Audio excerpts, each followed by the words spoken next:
Thank you for joining us for this episode of Recipe Share, a program on AADL TV where we take a few minutes to talk about recipes in a featured category. Today's category is frozen treats. I'm Katie, and as usual, I'm joined today by Elizabeth and Beth to tell us about their recipes. So, Beth, tell us what you chose this week. All right, I made something called strawberry ginger yogurt pops, and I didn't make them into pops. Because I didn't have the right gear, so I did make it in a bowl. But anyway, it was super simple and very tasty. Called for 2 cups of quartered strawberries, a quarter cup of sugar, which I think you could probably use an alternative, just a couple tablespoons of water, a little bit, it called for a half teaspoon of grated ginger, but I use probably more than like twice that amount, a cup of plain Greek yogurt, and then same half teaspoon of lime juice, which again, I added more. So you couldn't really taste the lime, but yeah, so you cook the strawberries and the sugar, and then you add it, and then it's a beautiful pink tone, which I will show you. And I got it out of the Cooking Light Snacktastic cookbook, which is just a little, one of those kind of, looks like just any old cookbook, but I kept it for quite a while. I'm thinking one of you might have it now, but it had a ton of recipes. Not everything was like frozen like this, but just all sorts of snacks and really fun stuff that I plan to make myself. But anyway, it was very good and I recommend it. Do you have any questions about my strawberry ginger yogurt pops? Well, I'm just curious, if you didn't use actual like popsicle pops, what did you freeze them in? I put it in a container, like a plastic container. But I would probably recommend smaller or pops because of the texture with the yogurt. I mean, it was very good. It was just really hard to scoop out, and so I just would eat it right from the thing. It was really good. But yeah, I would recommend it, and the family liked it too, so it was good. I was planning on making it, and then life got in the way, returned the cookbook. So it's cool that you made it. I'm glad that it turned out well. And I love that you added the extra ginger to it, because I feel like as I've been playing around with like smoothies and pops and stuff like that, those add-ins that are supposed to give it the little extra kick of flavor, you often do need more than the recipe calls for, so that you can actually taste it. So that's really a half teaspoon of fresh ginger is nothing really in my book. So yeah, I would recommend this again. It was, again, really super simple, and it took 5 minutes to make. So yeah, if you don't have any other comments or questions, I'm going to pass it along to Elizabeth. What did you make for us this week? Sure. Thanks, Beth. Your recipe sounds really good, actually. It sounds so refreshing. Kind of like a healthy ice cream alternative. Definitely. Okay, so I hope you guys won't be mad at me. I sort of cheated. I know I struggle with frozen food. I don't really like sweets. I don't have popsicle makers, and I didn't want to buy them because I knew I probably wouldn't use them in the future. So I was kind of racking my brain about what to do. And I also didn't want to make something that I wasn't going to eat, because that's a waste of food. And so I thought about this for a really long time. And I actually went over to my sister's apartment, and she had made her own ice cream sandwiches. And I had thought this was an amazing idea. She basically just baked chocolate chip cookies the way that she likes to, just with her chocolate chip cookie recipe. And then she had some vanilla ice cream. Once the cookies like fully cooled, she just put it in there, put another cookie on top. She kind of like ran a knife along the side so that it looked neat, and then wrapped them individually in plastic wrap and like put them in the freezer. And so she just had them ready, she offered me one when I was there, and it was so cool. And she said that they last, she's like had them in the freezer. Well, these ones she had made like the week before, but she's kept them for like a month or more. And I thought it was a really good idea. I did have one. It was really good. I will say like the cookie gets hard because it's frozen, but it reminded me so much of the ice cream sandwiches I loved when I was a kid that I would get at the pool.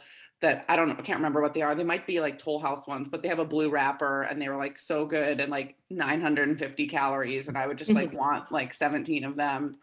And I just thought it was a really cute idea. And I liked how it was up to interpretation because my sister just used her cookie recipe. So you could do whatever you wanted. And then she used vanilla ice cream. But again, like any ice cream could work. And I thought it was really cute. And it was also nice if you had kids over or like guests, you could just have a bunch of them in the fridge and hand them out, make ahead. So I did not actually make this, but I did consume one and it was cute and good. And I would recommend it if you do like sweets, and especially if you have a chocolate chip cookie recipe that you like, that you might want to, you know, use for this. So I know it's been done before. I looked online, there's like a million recipes for it, but it was just a cute idea and I did enjoy it. And yeah, it was fun. Well, I'm not mad about that at all. I think that sounds amazing. And like you said, there's so much that you can do with it. And it really, like, it, just thinking about it, it does bring me back to my childhood as well. Like there was an ice cream shop in my hometown that did ice cream sandwiches in between chocolate chip cookies. And I would eat those all the time. I haven't had one forever and now I want one. Yeah, I'm not mad. The show is Recipe Share, not I made something. But you made it sound so simple. You know, a lot of times when you look at the like ice cream sandwiches, they make it out to be a bigger deal. And the way you describe it was just cookies and then some ice cream and boom. So and we all know some good chocolate chip recipes. So I think it's very tasty. Yeah, I was looking online and they have a lot of like super cute ones like rolled in sprinkles or whatever. And I think that's great. But also I just loved, like my sister was like, well, I just made cookies and I had ice cream. So, you know, I just kind of like that simplicity too. So, yep, it was tasty, a fun idea, especially if you have kids, they might like to, you know, make them. But yeah. So anyway, Katie, what did you make? All right, so the recipe that I'm sharing this week is from this book, Glow Pops by Liz Moody. I've made about 4 recipes from this book now, and they've all been good. So I highly recommend checking this one out from the library. And they're all sort of supposed to be like, you know, healthy ice pop sort of deal. The one that I'm sharing today is mint chocolate chip pops.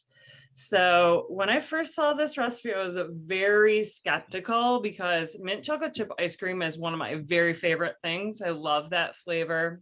And I thought, could you really replicate this in like an ice pop sort of way? I don't know. That seems weird to me, but I had all the ingredients in the house. So I thought, let's go for it. Let's try it. So I did it. What you do is you blend together fresh mint, spinach. They use cashew milk. I used almond milk, and blend that together. Then you add in 2 bananas, optional peppermint extract, but I went for it because I was like, let's do this thing. If we're going to be going for mint, let's go for it. Vanilla extract and salt. You blend that all up. And then you add cocoa nibs and just pulse until they're distributed. Now, I think cocoa nibs are bland and I really wanted a chocolate flavor to come through. So I did take some dark chocolate chips and chopped those up and added them to the recipe as well. And it was funny because the day after I made this for the first time, I saw this quote on Instagram that said, "Don't ever let a recipe tell you how many chocolate chips to use. You measure that with your heart." And I thought, Exactly. So I added a little bit more chocolate than was called for in the recipe. And then they say to pour it into your pop mold for an hour and then put your popsicle stick in. I have these molds that have a little holder for your popsicle stick, so you can just sort of set it and forget it. I really like that. This recipe made 8 of these little pops. And then, yeah, I find putting pop recipes into little containers works just fine. I like these small ones because they're sort of like single serving.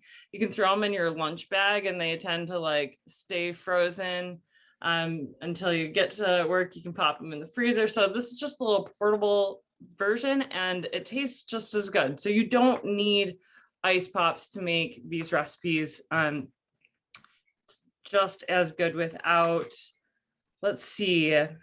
Oh yeah, so they came out, they were not very pretty. They're just, sort of a weird green color. I did try and fancy them up a little bit by tying them up in cellophane or like drizzling chocolate over it, which I was not mad about doing that. It didn't look great, but it tasted really good. So these tasted excellent. I thought they were really refreshing, super minty, but not in like a crazy overpowering way. I was glad I added the chocolate. But one thing that did happen while I was making this was I didn't have fresh bananas, or I did, they were just super green. I didn't want to use them. So I used frozen bananas instead. The texture was a little bit thicker than other pops that I've made because of that. So it made me think, will it smoothie? Could I smoothie this? So I ended up trying it using frozen bananas. I added a 1/3 cup of yogurt and a big handful of ice cubes to the blender with this recipe. And it did make sort of like a mint chocolate chip ice cream shake replica, right? It wasn't exactly, I was not at the tasty freeze of my childhood, but it was really, really good. And I'll definitely do that again to sort of switch up my smoothie game when I'm in the mood for something a little bit different. So that is mint chocolate chip pops with a bonus smoothie. What do you guys think? Nice. You didn't say spinach to that, did you? You did. Okay. I did. I think it helps it give it like a little bit more of that green flavor, green color. Yeah, I think that's really the main point of the spinach. Of course, you're going to get some vitamins in there too. Yeah. Okay. That sounds interesting. I am kind of curious about the color. Like, I picture, like when I picture mint chocolate chip ice cream, I picture that like iconic, like pale green. Did it turn out kind of like that, or was it darker, or what? So the pops were a little bit darker than that color. Right. It was more like a army green. Although they looked nicer in the sun. So like, but when I did the smoothie, it did have more of that look of mint chocolate chip ice cream because the yogurt sort of softened the color a little bit. So yeah, it was pretty convincing, I would say. That's fascinating. That's really cool. Yeah, that book sounds really good. The book's great. It was a fun experiment. There's a ton of other stuff in there that's like, you'd be like, whoa, is that actually gonna work or be good? So it's a fun thing to play with. For sure. Okay, well, thank you everybody for joining us for this episode of Recipe Share. Be sure to click the link below to look at the event page on aadl.org to find the recipes we talked about and share your own in the comments. Join us next time when we'll be talking about stone fruits. We're looking forward to seeing what you've been making, so thanks for sharing.